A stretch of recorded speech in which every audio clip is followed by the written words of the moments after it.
Tentang masalah imam ya, kembali kita pada persoalan yang sedikit lagi. Kalau pada waktu yang lalu kita sudah sampaikan Islam berakal balik. Kemudian imam yang kita jadikan sebagai imam itu, kalau dia laki-laki maka barulah laki-laki yang diimami. Jangan yang tak jelas laki-lakinya.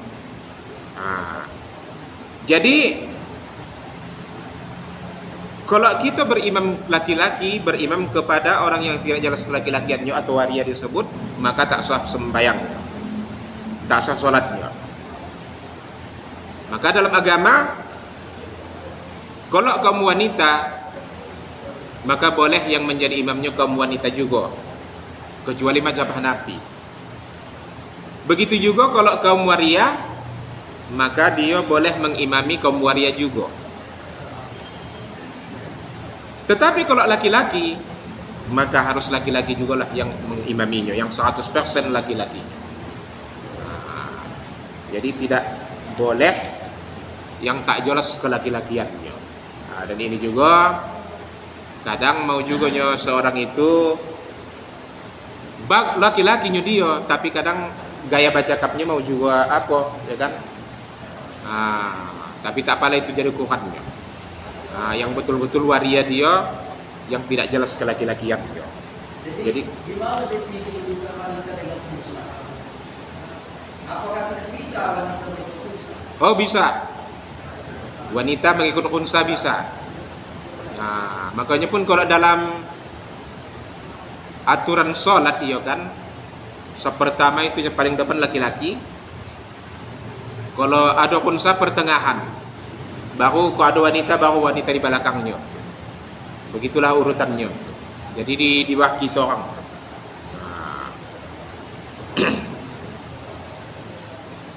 Kemudian Bapak yang saya muliakan,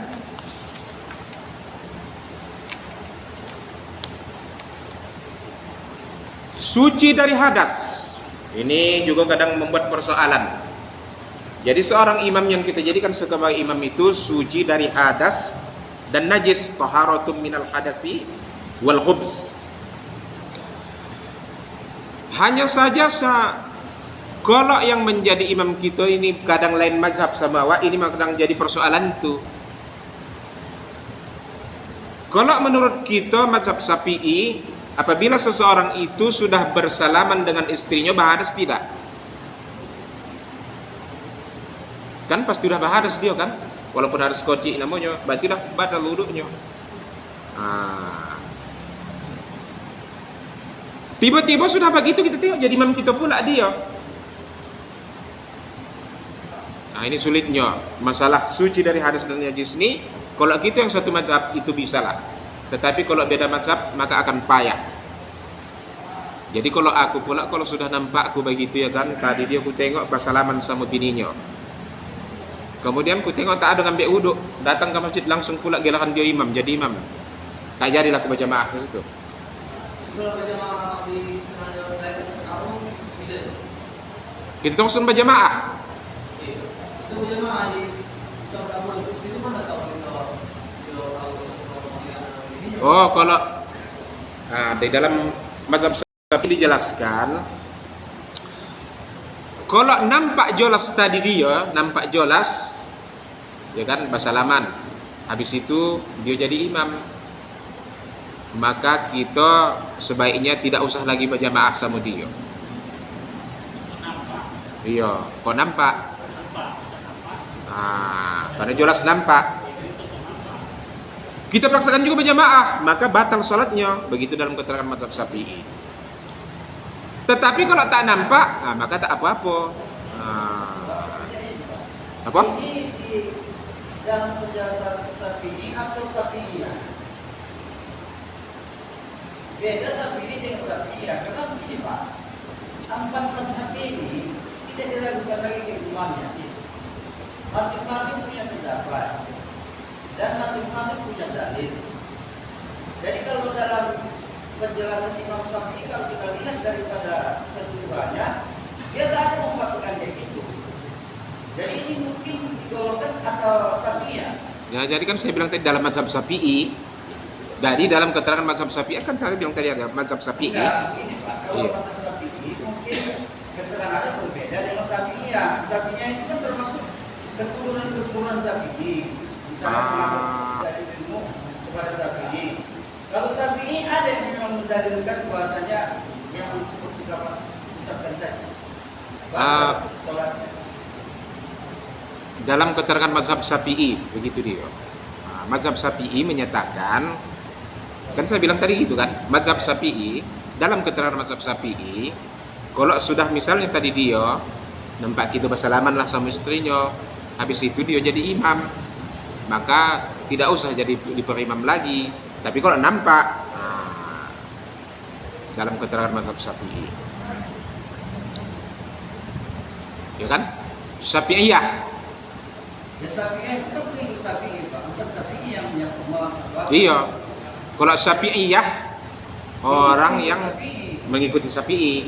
Jadi kita kan kadang bisa membedakan itu fatwa Syafi'i atau Syafi'iyah. Iya. Kalau Syafi'iyah kita bisa saja merupakan. Kalau mazhab Syafi'i berarti Kalau penganut, ya kan, ya, punya orang ulama-ulama.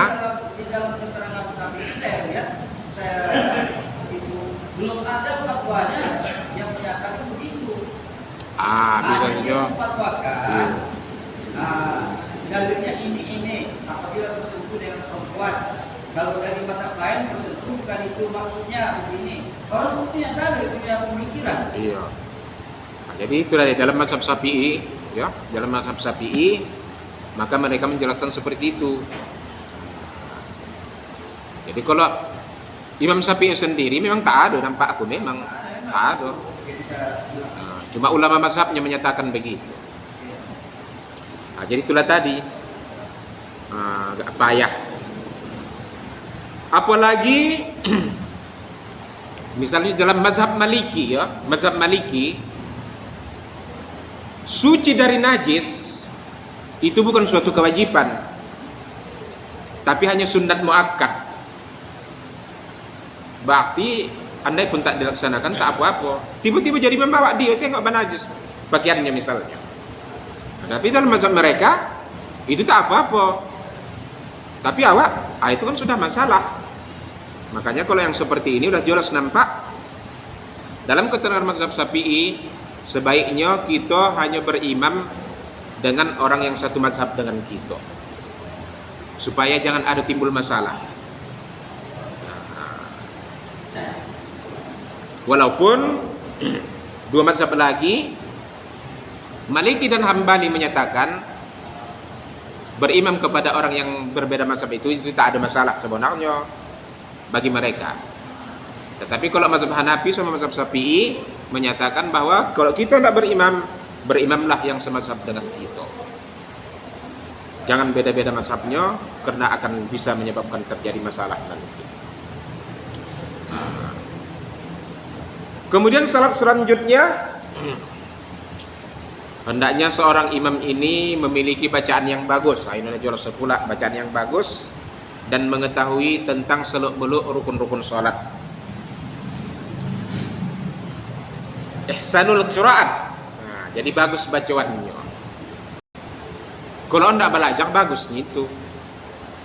Tapi kalau entah tidak belajar sampai kapan begitu juga lah bacaan. Ya kan? Bismillahirrahmanirrahim. Tahu tidak belajar begitu juga lah bacaan. Padahal kan kalau kita tengok menyebut roh itu kan dia bukan dirrahmanirrahim, tak itobalkan pula do ya kan. Inilah perlunya. Jadi kalau tidak bagus bacaan belajarlah. Kecuali sudah ujuk tadi payah belajar ya kan. Tapi kalau selagi masih belum ujuk, maka kesempatan untuk belajar itu memang tetap ada. Jadi baguslah bacaan. Cuma lagi kadang-kadang ini orang aku yang tak bisa jadi imam, bacaanku tak bagus. Karena tak belajar, tahu tak belajar malah buat. Malas dia jadi imam, tak bagus bacaan. Jadi kalau selagi aku belajarlah. Orang yang memiliki bacaan yang bagus. Jadi masalah bagusnya ini pun jangan kita bandingkan pulanya imam yang ada di sini dengan yang di Arab.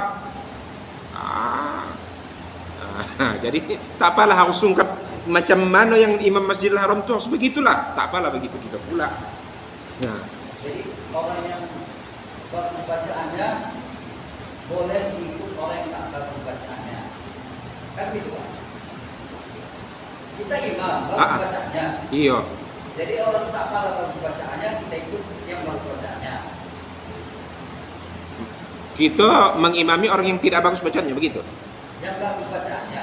Yang bagus bacaannya itu yang harus kita. Iya. Sekarang begini Pak, ini manusia itu tidak berbeda-beda. Iya. Kita pernah itu orang muslim tua, sama pas kita kuliah. Iya. Dia sudah belajar qiraah, Iya. belajar tajwid, Iya, iya, betul. Tapi dia memang sebutannya kayak gitu. Sedang kita kok macam mana hal kita yang di belakang? Nah, jadi maksudnya sini yang bagus bacaan itu katanya tadilah itu cara penyebutan huruf, kemudian tidak gagap, kemudian mampu mengucapkan huruf dengan benar. Tidak sah solatnya imam yang celat atau gagap mengucapkan seperti ra menjadi gha, ghairil maghrib.